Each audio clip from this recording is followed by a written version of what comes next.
Hello, नमस्कार मित्रों। आप सभी देख रहे हैं कि हमारी ये पॉलिटी की क्लास चल रही थी और ये दृष्टि आईएएस की बुक है, यही हम चला रहे हैं। और ये जो फर्स्ट चैप्टर था आपका संविधान की विकास यात्रा, उसके जो पहला था आपका अधिनियम, वही स्टार्ट हमने किया था। पहले वीडियो में आपने देखा। अभी चलते हैं पिट्स इंडिया एक्ट तक, आपने पहले वीडियो में देखा, बाकी का आप मैटर देखते हैं। आइए चलते हैं दूसरे वीडियो में। तो यहाँ पर लिखा हुआ है, देख पा रहे हैं कि चार्टर अधिनियम 1813, चार्टर अधिनियम 1813 का जो है ये एक्ट लागू किया गया था। इस एक्ट के द्वारा कंपनी के अधिकार पत्र को 20 वर्षों के लिए बढ़ा दिया गया। वह कंपनी के भारत के साथ व्यापार करने के एकाधिकार को समाप्त कर दिया गया। लेकिन कंपनी का चीन के साथ व्यापार और चाय के व्यापार पर एकाधिकार बरकरार रखा गया। कुछ सीमाओं के तहत भारत के साथ व्यापार करने हेतु सभी ब्रिटिशवासियों के लिए मुक्त व्यापार की अनुमति दे दी गई। ईसाई मिशनरियों को भारत में धर्म प्रचार की अनुमति दे दी गई। भारत में शिक्षा के लिए प्रतिवर्ष 1 लाख खर्च करने का प्रावधान भी किया गया।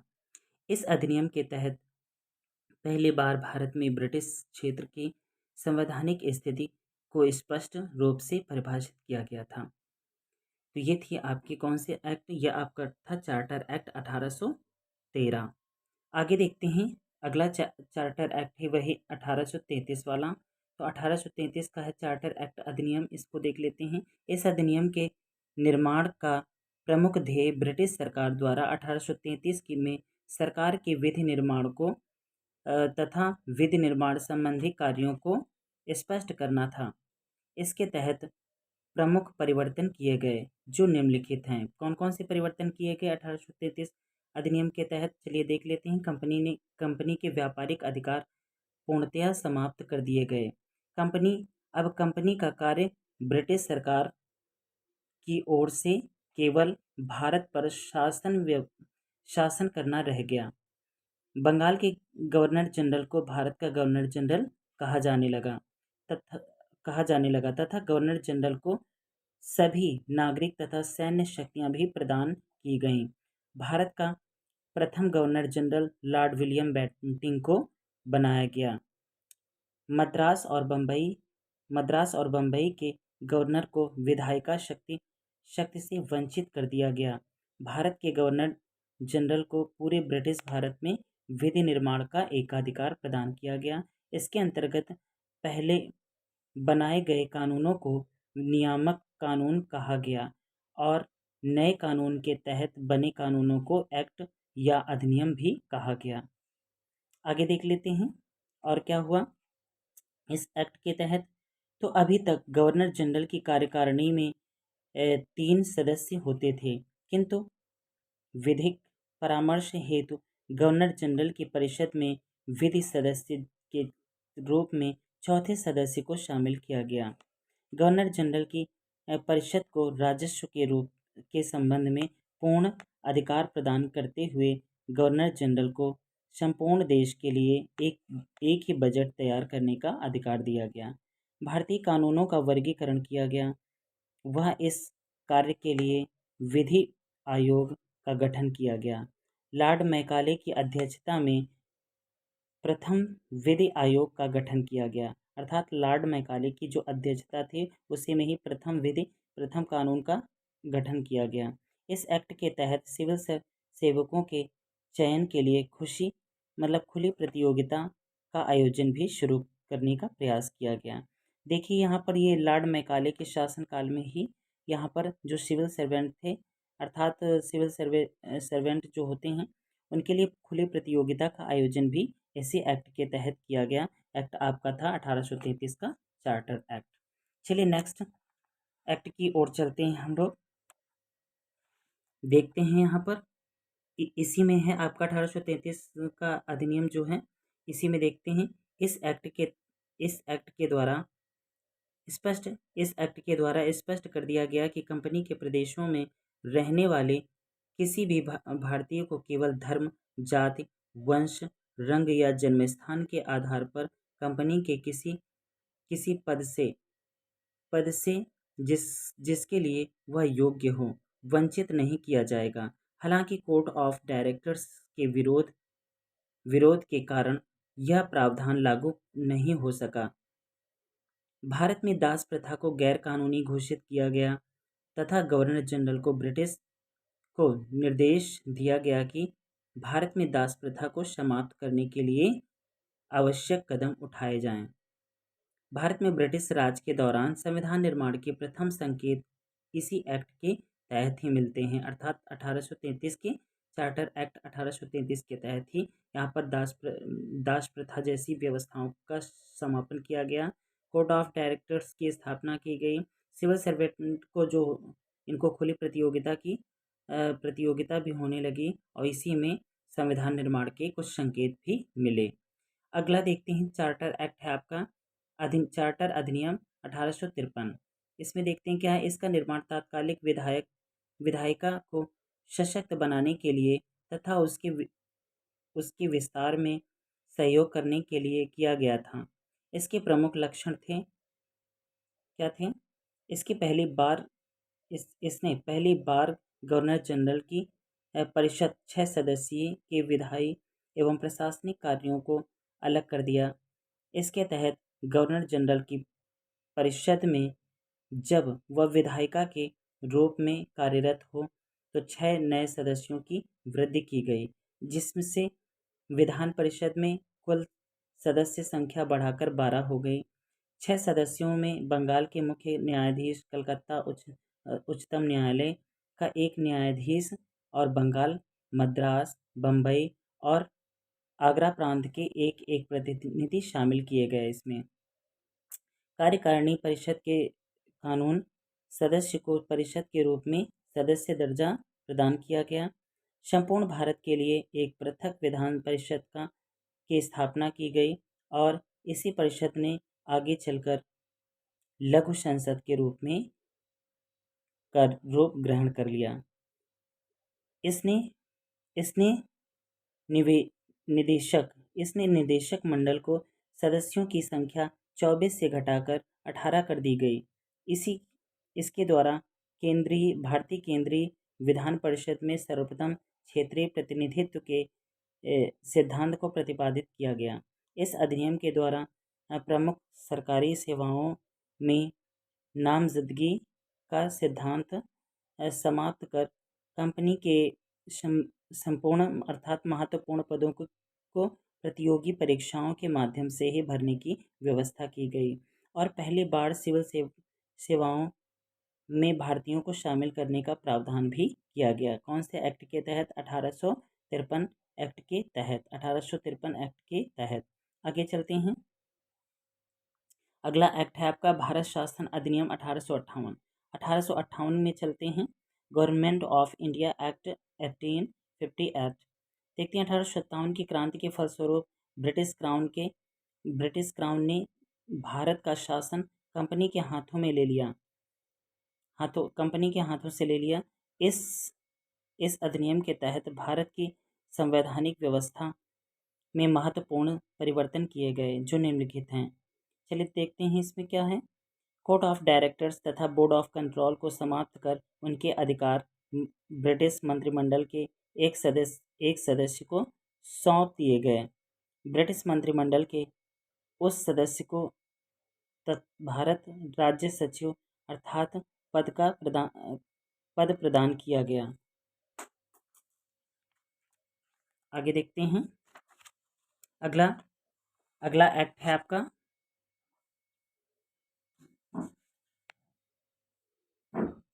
अगला एक्ट आप देख पा रहे हैं भारतीय परिषद अधिनियम। देखते हैं यहाँ पर भारतीय परिषद अधिनियम 1892। भारतीय परिषद अधिनियम 1892 अर्थात इंडियन काउंसिल एक्ट 1892 के तहत यहाँ पर कौन कौन से रूल्स अपनाए गए। इस अधिनियम का उद्देश्य विधान परिषदों का विस्तार करना व अधिक शक्तिशाली बनाना था। केंद्रीय एवं प्रांतीय विधान परिषदों का विस्तार किया गया तथा नए सदस्य भी शामिल किए गए। जिनमें जिनमें 10% गैर सरकारी सदस्य होने थे।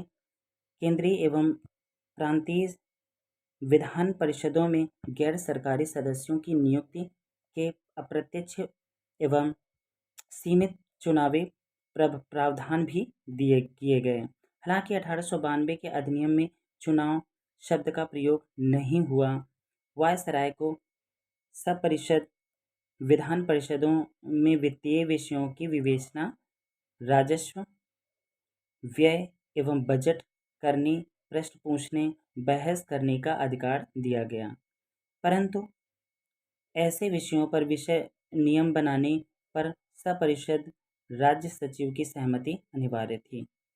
अब यहाँ पर देखिए कुछ मुख्य पॉइंट दिए गए हैं। भारतीय परिषद अधिनियम 1892 में भारतीय राष्ट्रीय कांग्रेस के 1889 से लेकर 1891 तक के निवेशकों अधिवेशनों में स्वीकार किए गए प्रस्तावों से प्रभावित होकर पारित किए गए।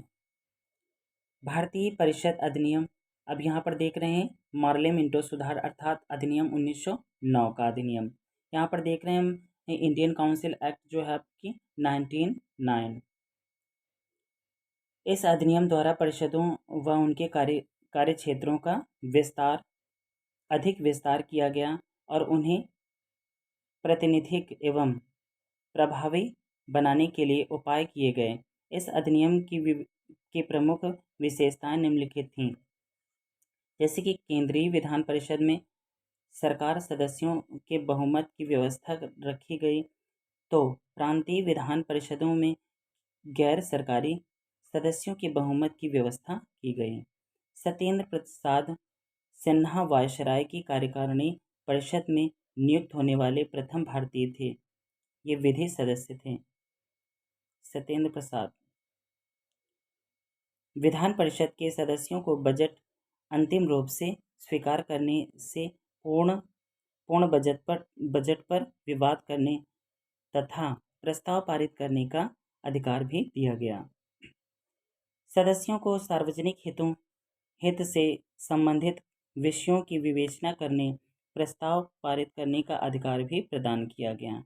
इसके तहत जाति, वर्ण, वर्ग, धर्म आदि के आधार पर पृथक निर्वाचन प्रणाली अपनाई गई, जिसमें presidency, corporation, chamber of commerce तथा जमींदारों को पृथक प्रतिनिधित्व प्रदान किया गया।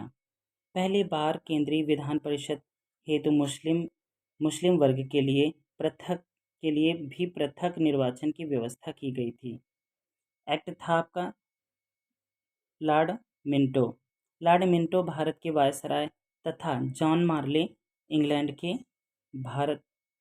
में भारत के राज्य सचिव थे।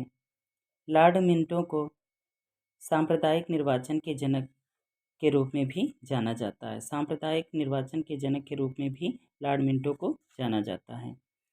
चलिए आगे देख लेते हैं कुछ मैटर। भारत शासन अधिनियम 1919। अब यहाँ पर देख रहे हैं कि भारत शासन जो है आपका अधिनियम 1919 का अधिनियम दिया हुआ है। यहाँ पर देखते हैं गवर्नमेंट ऑफ इंडिया एक्ट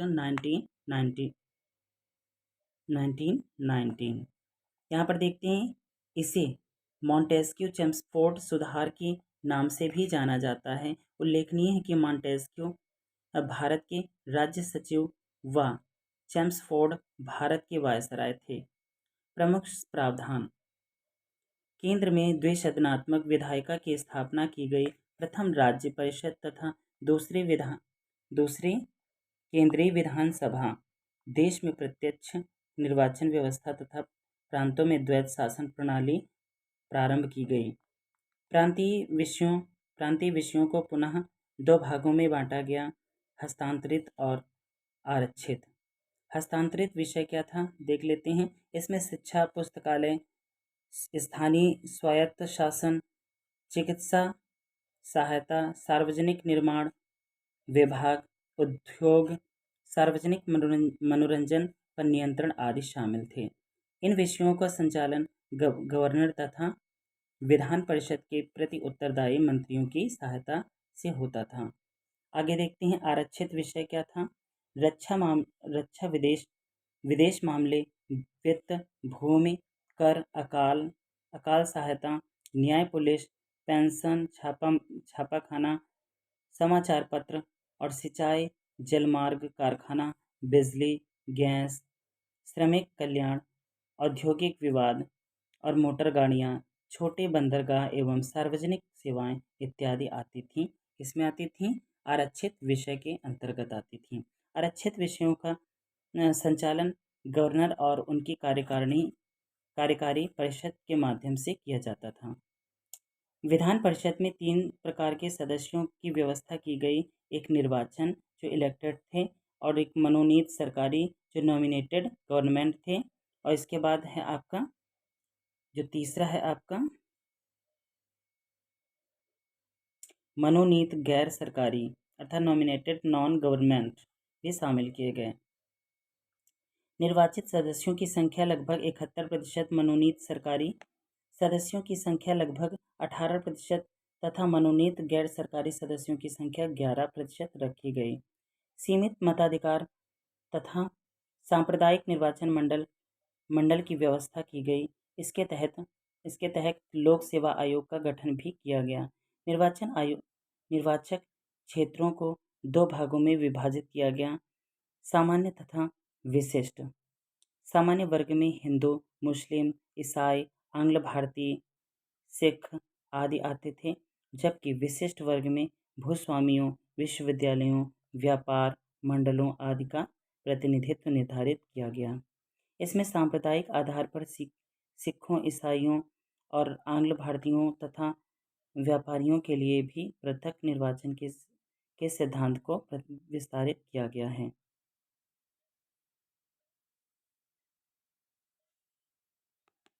आगे देखते हैं। आगे मैटर मिल रहा है आपका इसमें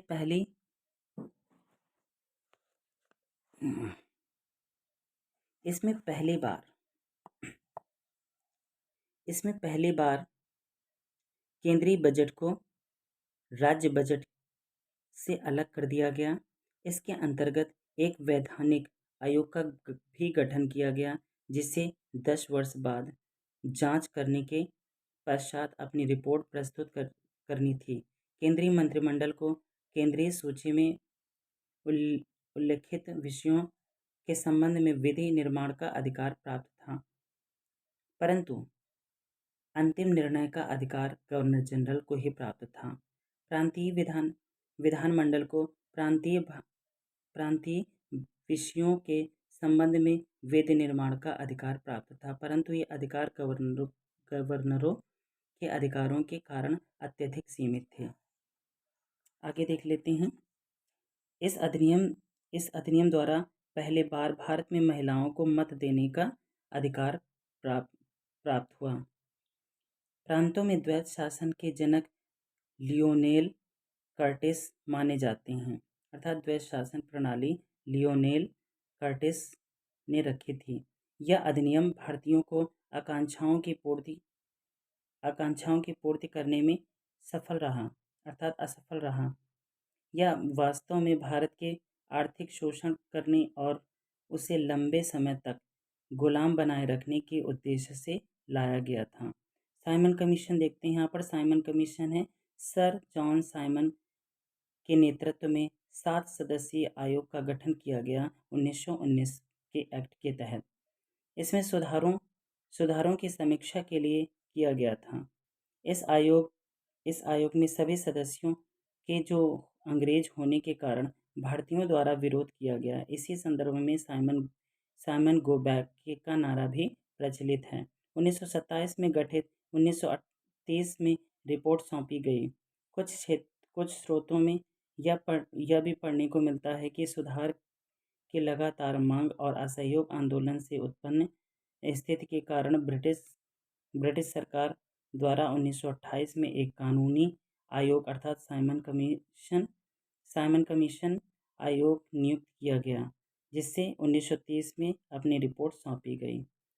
तो आप देख रहे थे कि हमारा जो इंडियन पॉलिटी की क्लास चल रही है। अब अगले वीडियो में देखेंगे आप भारत शासन अधिनियम 1935। अगले वीडियो में चलेंगे इसका मैटर। बाकी का जो आपका ये मैटर था यहाँ पर फिलहाल हम समाप्त करते हैं। बाकी का आपका मैटर जो है आपका भारत शासन अधिनियम 1935 का एक्ट जो है वो अगले वीडियो में देखेंगे, और बाकी का ये क्लास आप बार बार रिपीट करके देखते रहें और ज़्यादा से ज़्यादा आपको समझ में आएगा, और सभी प्रतियोगी परीक्षाओं के लिए बहुत ही ज़्यादा महत्वपूर्ण है और बहुत ही ज़्यादा हेल्पफुल है for UPSC aspirants and UP PCS BEO RO के लिए तो सबसे ज़्यादा बेस्ट है। Thank you so much for watching this video. Please subscribe, comments and share.